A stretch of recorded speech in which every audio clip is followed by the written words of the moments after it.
Risk Assessment Project by West LA Dental Hygiene student Perlita Cabrera.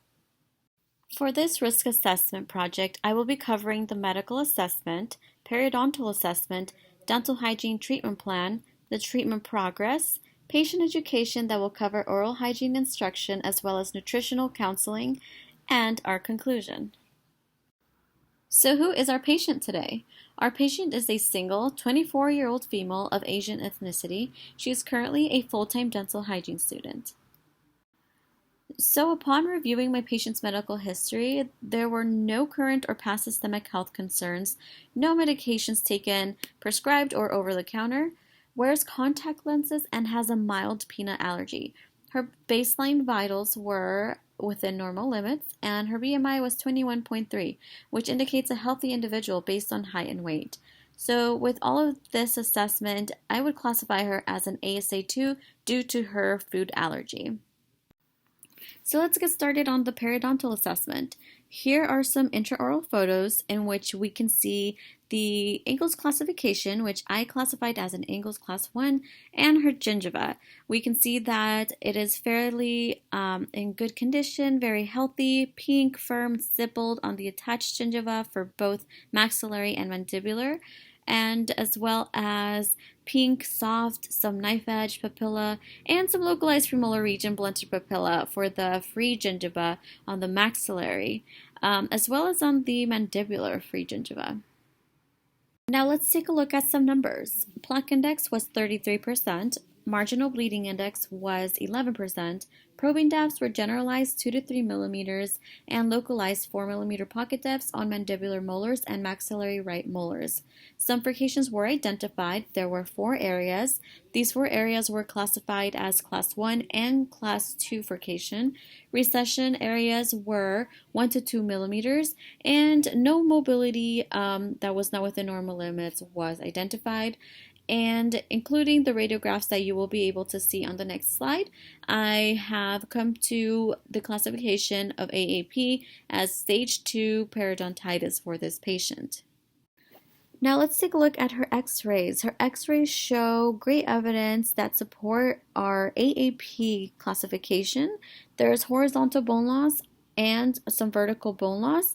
This is all generalized to the mandibular region for the most part, and we have localized bone loss on the maxillary posterior areas. And aside from her bone loss or her bone levels, this x-ray is showing her past restorations as well as current decays. There is a carious lesion of class 2 on tooth number 2 as well as tooth number 4. After conducting a camera assessment, it was determined that my patient is at a high caries risk.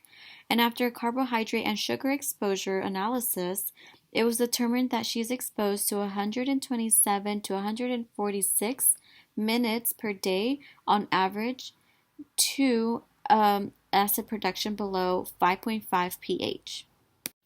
Oral hygiene instructions. My patient has great oral hygiene habits, therefore we only made a few modifications and recommendations, starting with switching out her toothpaste to Prevident 5000.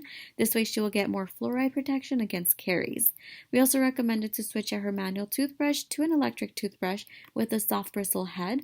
This will hopefully reduce her plaque index score as well as her marginal bleeding index. We recommended that she drinks a bit more water, especially after meals, just so that there's less plaque accumulation, especially in areas such as the furcations. If more plaque accumulates in those areas, it can pose a risk for caries. Another thing that we went over was her flossing technique. She flosses regularly, habitually, which is great. We just needed to reinforce it, make sure she's flossing all the way down to the sulcus, making sure she's covering every single wall of each tooth before moving on to the next area. Lastly, we encourage that she continues to use her ACT anti-cavity mouthwash so she can continue supplementing her teeth with the fluoride that she needs to protect from caries. For the re-evaluation appointment after treatment, my patient presents with plaque index of 13%, marginal bleeding at index of 4.5, no recession changes, no furcation changes, but there are pocket depths that are now exceeded 4 mm pockets. They're localized to the maxillary and mandibular posterior molars. Due to the information collected at the reevaluation appointment, which is the increase in pocket depths in localized areas, my dental hygiene plan for this patient has changed from a prophylaxis recall of 6 months into a prophylaxis recall in 4 months. Just because there are greater pocket depths, we want to make sure that there won't be any progression of the pocket depths or maybe even bone loss. We want to make sure that the furcation areas are also kept clean to reduce any chances of root decay.